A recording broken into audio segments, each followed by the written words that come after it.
Welcome to Samba Samba. Enjoy the video. You begin with essentials. Enable the phone hotspot and set a clear SSID and password so devices can find it.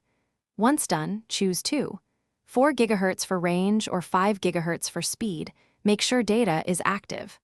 On the PC, open Wi-Fi settings and scan networks. You're starting the real connection process now.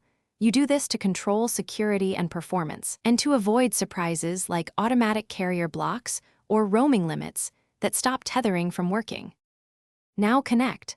Select the hotspot SSID on your PC and type the password carefully, because a single typo prevents authentication.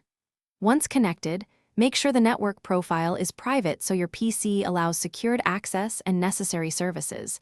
This reduces firewall friction. Then tweak power options. Keep the Wi-Fi adapter from sleeping and set network priority so the hotspot remains primary. These steps preserve a stable link and maintain data flow. If you skip them, the connection will drop. To finish, confirm internet by loading a page or running a quick ping. Run a speed check if you need bandwidth metrics. If pages fail, toggle the phone hotspot off and on, then reconnect the PC. This often clears DHCP or NAT hiccups. Make sure mobile data isn't exhausted and that your carrier permits tethering. If problems persist, restart both devices, update the PC's Wi-Fi drivers, and reissue the hotspot password. This sequence resolves most issues and gets you back online quickly. Thanks for watching. Consider subscribing if we helped you.